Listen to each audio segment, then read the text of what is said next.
Haleluya, puji Tuhan. Selamat pagi saudara-saudara jemaat Tuhan yang dikasihi dan diberkati Tuhan. Dimanapun saudara berada pada pagi hari ini, kita jumpa lagi dalam doa pagi GPDI Budi Mulia. Saudara, sebelum kita membaca firman Allah yang akan menjadi renungan kita di pagi hari ini, mari kita berdoa. Bapa Sorgawi, Bapa dalam nama Tuhan Yesus Kristus, Tuhan yang sudah menjadi juru selamat kami, kekasih jiwa kami, gembala kami yang baik, yang tidak pernah meninggalkan kami sampai pagi hari ini Bapa, kami boleh ada lagi karena semua anugerah dan kasih setia Tuhan. Tuhan, sebelum kami melangkah lebih jauh di hari yang baru ini Bapa, kami rindu untuk mendengarkan firman-Mu karena kami percaya tanpa firman-Mu Tuhan kami akan kesasar. Tanpa firman-Mu kami akan tersesat. Tanpa firman-Mu kami binasa. Firman Allah lah yang menjadi kekuatan bagi kami. Dan kami percaya di dalam firman-Mu ada kuasa Tuhan. Ada mujizat Tuhan. Ada keajaiban Tuhan. Terima kasih Bapa, berfirmanlah Engkau dalam nama Yesus. Haleluya. Amin. Puji Tuhan. Saudara yang dikasihi Tuhan, pagi hari ini firman Allah saya ambil dari kitab Ratapan, ya. Dalam kitab Ratapan pasalnya yang ketiga. Kemudian kita akan membaca yaitu ayat 31 sampai dengan ayatnya yang ke-33. Ratapan pasal 3 ayat 31 sampai ayat 33. Demikian bunyi firman Tuhan. Karena tidak untuk selama-lamanya Tuhan mengucilkan. Karena walau Ia mendatangkan susah, Ia juga menyayangi menurut kebesaran kasih setianya. Karena tidak dengan rela hati Ia menindas dan merisaukan anak-anak manusia. Puji Tuhan. Saudara, kalau kita lihat judul dari perikop ini adalah penghiburan dalam penderitaan. Saudara, firman Allah ini pertama kali disampaikan oleh Nabi Yeremia kepada bangsa Israel atau bangsa Yehuda. Saudara, pada saat bangsa ini sedang mengalami sesuatu yang tidak menyenangkan, ya, pada saat bangsa ini mengalami sesuatu yang tidak mereka harapkan. Saudara, manusia seringkali berandai-andai, bermimpi, ya, selalu membayangkan hal-hal yang indah, hal-hal yang baik, hal-hal yang manis, ya. Manusia selalu bermimpi dan mengidam-idamkan satu kondisi, ya, yang penuh dengan kebahagiaan, jauh dari penderitaan, jauh dari kesusahan, bebas dari tekanan. Itulah saudara-saudara harapan, mimpi, ya, dari setiap manusia. Tapi pada kenyataannya saudara-saudara, hal yang terjadi tidaklah seindah yang kita bayangkan. Keadaan yang kita alami tidak selalu seindah yang kita impikan, ya. Terkadang saudara kita mengalami suatu keadaan yang sangat bertolak belakang dengan yang kita impi-impikan, yang kita dambakan, yang kita harapkan. Tanpa terkecuali saudara, siapapun dia, apakah dia seorang yang percaya atau orang yang tidak percaya kepada Tuhan? Apakah dia seorang yang setia atau yang tidak setia kepada Tuhan? Apakah dia seorang yang beribadah kepada Tuhan atau tidak? Saudara, sepertinya persoalan dan permasalahan di dalam dunia ini tidak pernah mengenal siapa kita. Nah, namun saudara-saudara, ada perbedaan antara orang yang benar dengan orang fasik. Ada perbedaan antara orang yang beribadah kepada Allah dengan orang yang tidak beribadah kepada Allah ketika mengalami sesuatu yang tidak menyenangkan, atau katakanlah permasalahan hidup. Ada perbedaan. Ketika orang yang tidak memiliki pengharapan, ketika orang yang tidak memiliki pegangan, ketika orang yang tidak memiliki iman, pada saat dia mengalami satu keadaan, permasalahan, apakah itu persoalan ekonomi, keuangan, kesehatan, maka saudara-saudara, orang itu sepertinya dia tidak memiliki pengharapan lagi. Dia menganggap ini sudah tamat, sudah habis, sudah selesai.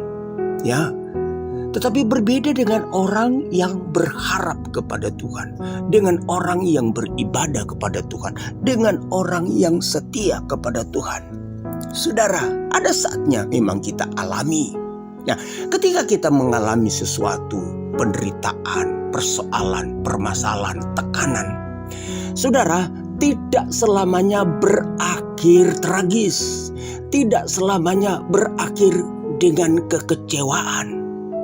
Sebab ketika Tuhan memanggil kita, Dia bukan hanya panggil untuk diselamatkan, tetapi hal yang paling penting, tujuan Tuhan dalam kehidupan kita, yaitu untuk memurnikan kita, untuk memproses kita, untuk menjadikan kita manusia-manusia yang taat, manusia-manusia yang beribadah, manusia-manusia yang memiliki kualitas rohani yang seperti Tuhan inginkan.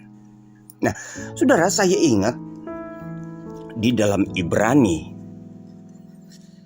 pasalnya yang ke-12, coba kita baca Ibrani 12 ayat 5 mulai sampai ayat 7. Dan sudah lupakah kamu akan nasihat yang berbicara kepada kamu seperti kepada anak-anak? Hai anakku, janganlah anggap enteng didikan Tuhan dan janganlah putus asa apabila engkau diperingatkannya. Karena Tuhan menghajar orang yang dikasihinya dan Ia menyesah orang yang diakuinya sebagai anak. Jika kamu harus menanggung ganjaran, Allah memperlakukan kamu seperti anak.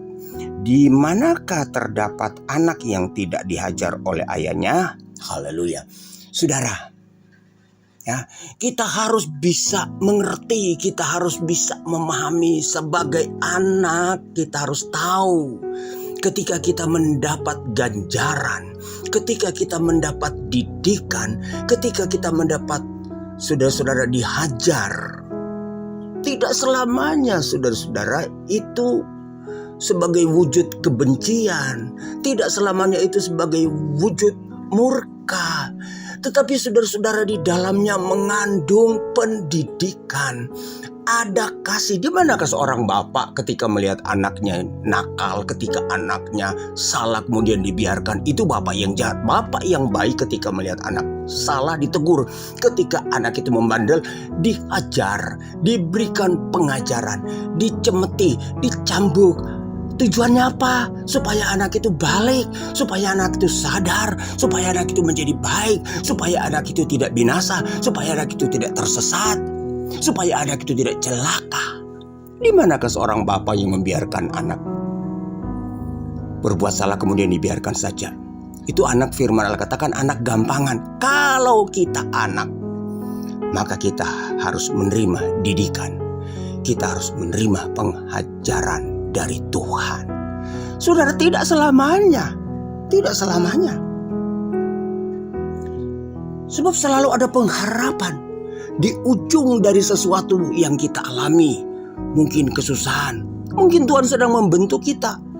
Dalam suratan Petrus dikatakan kita saudara-saudara seperti emas yang dimurnikan dalam api. Nanti kita muncul keluar sebagai emas yang murni. Itu tujuan Allah ketika satu saat, satu ketika. Untuk waktu yang tertentu kita alami. Jangan kita lari, jangan kita tinggalkan Tuhan ketika kita alami sesuatu yang tidak menyenangkan. Kalau kita sudah setia, kalau kita sudah taat, kita sudah dengar-dengaran, kita sudah berdoa, kita sudah menyembah, kita masih alami. Pahamilah itu, bahwa ini saudara-saudara kita sedang diproses. Berarti kita sedang diuji, berarti kita akan next level. Saudara-saudara, kita akan mengalami kemuliaan Tuhan hanya untuk sesaat. Dalam Mazmur pasal 55 ayat 23 dikatakan begini, serahkanlah khawatirmu kepada Tuhan, maka Ia akan memelihara engkau. Tidak untuk selamanya dibiarkannya orang benar itu goyah. Tidak selamanya, saudara. Hanya ada waktu tertentu. Ada waktu-waktu tertentu Tuhan memperlakukan kita seperti itu. Kalau kita anak, pasti Bapa akan mendidik kita. Pasti Bapa akan menegur kita. Pasti Bapa akan menghajar kita. Tetapi tujuannya apa? Untuk kebaikan. Karena kita diakui anak. Hati-hati saudara kalau kita sebagai anak Tuhan sudah tidak pernah ditegur, tidak pernah dihajar, tidak pernah dinasihati. Firman Allah katakan kita adalah anak-anak gampangan. Berarti kita bukan anak Tuhan. Kalau kita anak Tuhan, kita harus mau dididik. Kalau kita anak Tuhan, kita mau harus dihajar. Haleluya. Sekali lagi, kalau kita sudah setia, kita sudah taat, kita melakukan firman, kita berbakti dengan setia, kita saudara-saudara membalikan milik Tuhan dengan benar. Kita sudah menjadi penyembah yang benar. Kita masih mengalami. Pahamilah bahwa ini adalah bagian dari rencana Allah.